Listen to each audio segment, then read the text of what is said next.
അസ്സലാമലൈക്കും വറഹ്മത്തുള്ളാഹി വബറകാതുഹു. നമ്മൾ ഇന്ന് യൂസുഫ് നബിയുടെ രണ്ടാമത്തെ ഭാഗമാണ് പറയാൻ പോകുന്നത്. ഒന്നാമത്തെ ഭാഗം കാണാത്തവർ അത് കാണുക. അത് കണ്ടതിന് ശേഷം രണ്ടാമത്തെ ഭാഗം കാണുക. യൂസുഫ് നബി അലൈഹിസ്സലാം ആ കിണറ്റിൽ തന്നെ ഇരിക്കെ ഒരു യാത്രാ സംഘം അതുവഴി വന്നു. ദാഹിച്ചു വലഞ്ഞ അവർ ഒരു കിണർ കണ്ടതും അതിലേക്ക് തൊട്ടിയും കയറുമിട്ടു. വെള്ളം കോരുന്നവൻ കയറ് പിടിച്ച് കയറിയിരിക്കുന്ന യൂസുഫ് നബിയെ കണ്ടതും അത്ഭുതപ്പെട്ടു. ഇവിടെ നോക്കൂ, ഇതാ ഒരു കുട്ടി, അവൻ സന്തോഷത്തോടെ വിളിച്ചു പറഞ്ഞു. സുന്ദരനായ കുട്ടിയെ കിട്ടിയതിൽ അവർ അതിയായി സന്തോഷിച്ചു. അവർ യൂസുഫ് നബിയെ കൂടെ കൂട്ടുകയും മറ്റൊരു യാത്രാ സംഘത്തിന് 20 ദിർഹത്തിന് വിൽക്കുകയും ചെയ്തു. 22 ദിർഹമാണെന്ന് അഭിപ്രായമുണ്ട്. നബിയെ വാങ്ങിയ യാത്രാ സംഘം മിസ്രിലെത്തുകയും അവിടെ 20 ദീനാറും 2 ജോഡി ചെരുപ്പും 2 ജോഡി വസ്ത്രത്തിനും നബിയെ വിൽക്കുകയും ചെയ്തു. മിസ്രിലെ രാജാവായ റയ്യാൻ്റെ മന്ത്രി അസീസ് തൻ്റെ ഭാര്യ സുലൈഖയ്ക്കു വേണ്ടിയായിരുന്നു യൂസുഫ് നബിയെ വാങ്ങിയത്.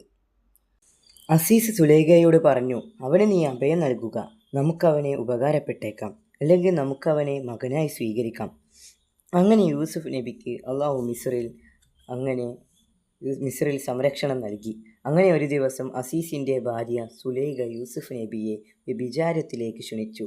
യൂസുഫ് നബി അത് നിഷേധിക്കുകയും എന്നെ സംരക്ഷിച്ച അസീസിനെ ചതിക്കില്ല എന്ന് ഉറപ്പിച്ചു പറയുകയും ചെയ്തു. യൂസുഫ് നബി പറഞ്ഞു, മാ ആദാ, അള്ളാഹുവിനോട് ഞാൻ കാവൽ തേടുന്നു. യൂസുഫ് നബി വാതിൽ തുറക്കുവാനായി പുറത്തേക്കോടി. സുലൈഖ പിറകെ ചെന്ന് നബിയുടെ കുപ്പായം വലിച്ചു കീറി. അപ്പോഴേക്കും അസീസ് വാതിൽക്കൽ എത്തിയിരുന്നു. അസീസിനെ കണ്ട ഉടനെ സുലൈഖ പറഞ്ഞു, നിങ്ങളുടെ ഭാര്യയെ കൊണ്ട് ഒരാൾ മോശം ഉദ്ദേശിച്ചാൽ എന്ത് ശിക്ഷയാണ് നിങ്ങൾ അവർക്ക് കൊടുക്കുക? ജയിലിലടക്കുമോ, അല്ലെങ്കിൽ ശക്തമായ മറ്റെന്തെങ്കിലും ശിക്ഷ കൊടുക്കുമോ? സുലൈഖ കരഞ്ഞുകൊണ്ട് പറഞ്ഞു. യൂസുഫ് നബി ഞെട്ടിപ്പോയിരുന്നു. നബി പറഞ്ഞു, അവരാണ് എന്നെ വശീകരിക്കാൻ ശ്രമിച്ചത്. അപ്പോൾ സുലൈഖയുടെ കുടുംബത്തിലെ ഒരാൾ അവരുടെ അമ്മാവൻ്റെ മകൻ പറഞ്ഞു, ആ കുട്ടി തൊട്ടിലിലാണെന്ന അഭിപ്രായമുണ്ട്. മറ്റൊരു റിപ്പോർട്ടിൽ അവർ വലിയൊരാളാണെന്നും യുക്തിയുള്ള അറിവുള്ളവരാണെന്നും കാണാം. അദ്ദേഹം പറഞ്ഞു, അവൻ്റെ വസ്ത്രം മുന്നിൽ നിന്നാണ് കീറിയതെങ്കിൽ അവൾ പറഞ്ഞത് സത്യമാണ്, അവൻ കളവായിരിക്കും പറഞ്ഞത്.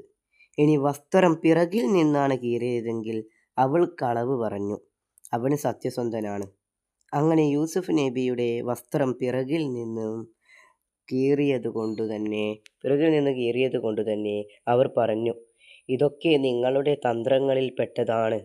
തീർച്ചയായും നിങ്ങളുടെ കുതന്ത്രങ്ങൾ വളരെ വളരെ വലുതാണ്. പിന്നെ യൂസുഫ് നബിയോട് പറഞ്ഞു, ഓ യൂസുഫ്, നീ ഈ കാര്യം വിടുക. സുലൈഖ, നീ നിന്റെ തെറ്റിന് പാപമോചനം തേടുക. തീർച്ചയായും നീ തെറ്റുകാരിൽ പെട്ടിരിക്കുന്നു. അങ്ങനെ ഈ കാര്യങ്ങളെല്ലാം നാട് മുഴുവൻ വ്യാപിച്ചു. പട്ടണത്തിലെ സ്ത്രീകൾ സുലൈഖയെക്കുറിച്ച് മോശമായി സംസാരിക്കാൻ തുടങ്ങി. അവർ പറഞ്ഞു, അസീസിൻ്റെ ഭാര്യ യുവാവിനെ വശീകരിക്കാൻ ശ്രമിച്ചു. തീർച്ചയായും അവൾ വഴികേടിലാണ്. അവരുടെയൊക്കെ സംസാരം സുലൈഖ അറിഞ്ഞതും പട്ടണത്തിലെ സ്ത്രീകളെ മുഴുവൻ ഒരു സൽക്കാരത്തിനായി ക്ഷണിച്ചു. ഉന്നത കുലത്തിൽപ്പെട്ട 40 സ്ത്രീകളുണ്ടായിരുന്നു.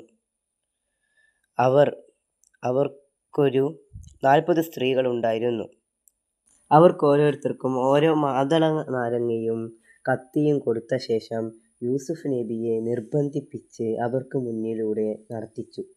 അവരൊക്കെ യൂസുഫ് നബിയെ കണ്ടതും അവർ അത്ഭുതപ്പെടുകയും അവരുടെ കൈകൾ അവർ പോലും അറിയാതെ മുറിച്ചു പോവുകയും ചെയ്തു.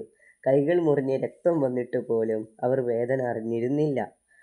അത്രയും യൂസുഫ് നബിയുടെ സൗന്ദര്യത്തിൽ മങ്ങിപ്പോയിരുന്നു അവർ അറിയാതെ പറഞ്ഞുപോയി, ഇതൊരു മനുഷ്യനല്ല, ഇതൊരു മലക്കാണ്. യൂസുഫ് നബിക്ക് അള്ളാഹു ഭംഗിയുടെ പകുതി നൽകിയിരുന്നു. അള്ളാഹു ഭംഗിയെ സൃഷ്ടിച്ച ശേഷം യൂസുഫ് നബിക്ക് പകുതിയും ബാക്കി പകുതി സൃഷ്ടികൾക്കും മുഴുവനുമായി വീതിച്ചു കൊടുത്തു. അത്രയേറെ ഭംഗി അള്ളാഹു നബിക്ക് നൽകിയിരുന്നു.